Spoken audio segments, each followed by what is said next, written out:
Nah, sekarang kita akan masuk ke bagaimana cara membuat financial planning-nya. Nah, ini adalah apa saja yang harus ada di financial planning. Yang pertama itu kita harus tentukan dulu sales forecast-nya. Jadi, untuk membuat perencanaan keuangan ke depannya itu biasanya dimulai dengan kita mau menentukan penjualan kita itu naik atau growth-nya itu berapa. Karena apa? Karena banyak cash flow itu yang berkaitan langsung kepada level of sales-nya di sini.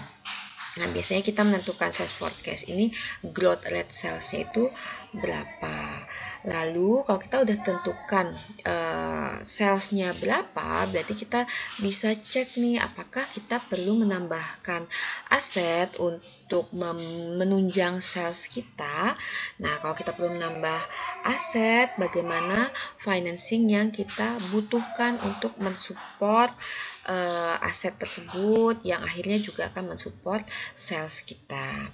Setelah kita menentukan sales forecast-nya, kemudian kita barulah membuat pro forma statement. Pro forma statement ini seperti perkiraan kita bagaimana laporan keuangan perusahaan di masa yang akan datang. Jadi projected financial statement.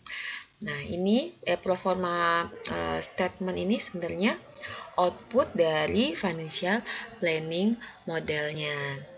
Untuk membuat pro forma statement, kita harus menentukan aset requirement-nya. Nah, berapa nih additional aset yang dibutuhkan untuk mensupport sales forecast tadi. Kemudian selain itu kita juga harus menentukan financial requirement-nya.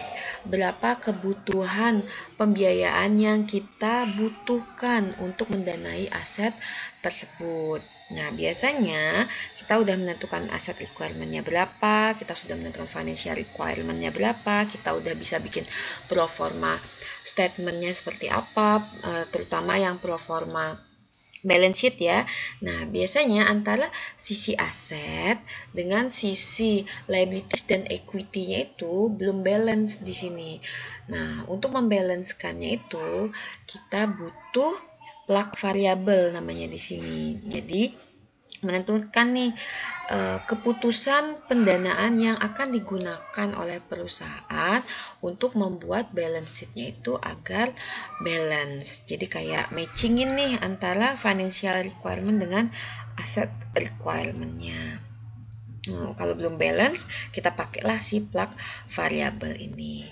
Kemudian yang terakhir kita butuh economic assumption ini. Nah, economic assumption ini berarti asumsi-asumsi eksplisit mengenai keadaan ekonomi di masa yang akan datang. Yang seperti tadi kalau misalnya kita berharap keadaan ekonomi ke depannya itu akan seperti apa. Kita bikin asumsi eksplisitnya seperti apa ke depannya. Nah, biasanya yang asumsi-asumsi ekonomi yang paling penting itu biasanya adalah ini level of interest rate, kemudian tax rate ini yang sangat berpengaruh kepada financial planning perusahaan.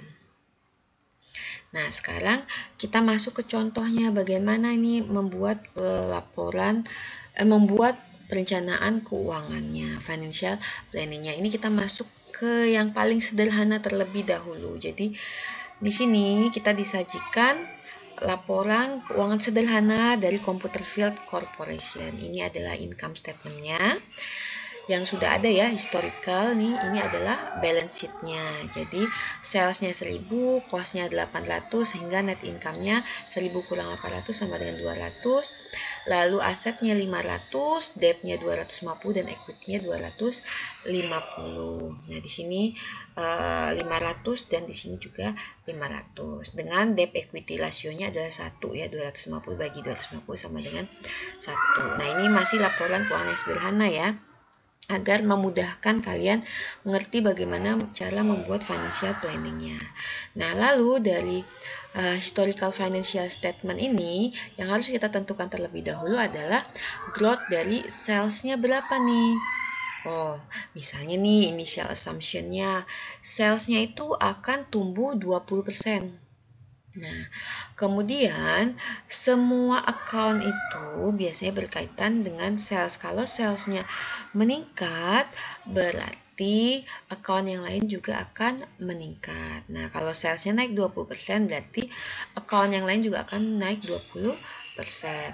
Nah, berarti sekarang salesnya dari 1000 menjadi 1200, yaitu 1000 dikali 1 plus 20%. Nah, cost-nya juga meningkat nih dari tadi 800, sekarang meningkat 20% menjadi 960. Sehingga net income-nya sekarang menjadi 1200 kurang 960 sama dengan 240. Nah, sekarang kita lihat nih pro forma balance sheet-nya. Nah, sekarang tadi asumsi awalnya bahwa salesnya tumbuh 20%. Berarti yang lain juga akan tumbuh 20%. Nih, asetnya yang tadinya 500 tumbuh 20%. 20%-nya itu adalah 20% kali 500 yaitu 100. Berarti sekarang asetnya adalah asetnya adalah 600. 500 plus 100. Nah, debt juga yang tadinya 250 meningkat 20%. 20% kali 250 itu peningkatannya adalah 50, sehingga debt-nya sekarang adalah 250 plus 50. Equity-nya juga seperti itu, 250 plus 50 menjadi 300. Nah, ini masih balance ya antara total aset dengan total debt plus equity. Nah, kita lihat nih, tadi kan kita udah tahu bahwa ini net income-nya adalah 240 nih. Nah, 240 ini kan sebenarnya terbagi menjadi dua. Ada yang menjadi dividen, ada yang menjadi return earning. Nah, kalau dilihat di sini untuk kasus pertama, ini yang menjadi return earning kan masuknya ke equity hanya 50 nih. Nah, berarti plug variabelnya di sini untuk membalancekan balance sheet-nya ini adalah dividennya. Maksudnya seperti apa? Nah, di sini nih dividen adalah plug variabel sehingga equity meningkat 20%. Nah, kan yang menjadi return earning-nya kan hanya 50 di sini. Sementara net income kita adalah 240 tadinya. Berarti dividennya yang dibayarkan itu adalah 240 dikurangi 50 sama dengan 190. Jadi di sini dividen sebagai plug variabelnya. Nah, terus yang kedua, gimana kalau misalnya kita mau net income itu semuanya menjadi return earning di sini. Nah, kalau net income-nya semuanya menjadi return earning, berarti tambahan equity-nya itu adalah 240, bukan 50. Nah, yang tadinya 250 plus 240 menjadi 490. Nah, debt-nya tadi kan harusnya bertambah kalau mengikuti peningkatan sales ya. Debt-nya itu menjadi 250 plus 50 karena kan meningkat 50 menjadi 300 harusnya. Nah, tapi kalau misalnya kalian tulis 300 di sini, 300 tambah 490 yaitu 790 kan nggak balance tuh antara sisi aset dengan sisi debt plus equity. Nah, sekarang yang bagaimana supaya balance? Nah, karena tadi asumsinya adalah net income semuanya menjadi return earning, berarti sekarang plug variabelnya adalah si debt-nya. Debt-nya sekarang berapa? Supaya balance debt-nya adalah 600 dikurangi 490, yaitu 110. Nah, berarti kalau dilihat 110 ini debt balance sebelumnya kan 250 ya. Nah, ini yang historicalnya kan 250 nih. Sekarang menjadi 110. Berarti ada pengurangan 140. Jadi artinya apa kalau ada pengurangan debt? Kita membayarkan debt sebesar 110. Kita membayarkan debt itu sebesar 250 dikurangi 110 yaitu 140 debt yang kita bayarkan, sehingga debt saat ini adalah 110. Jadi case pertama yang menjadi plug variabelnya adalah dividen, case kedua yang menjadi plug variabelnya adalah debt. Jadi tergantung asumsi kita apa nih.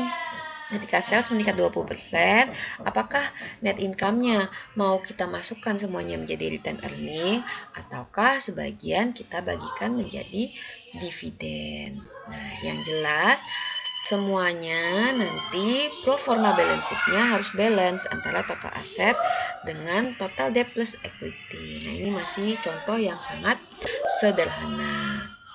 Nah, sekarang tadi itu adalah contoh cara membuat financial planning-nya. Sekarang kita masuk bagaimana cara membuat financial planning dengan pendekatan percentage of sales di sini. Akan kita bahas di video selanjutnya.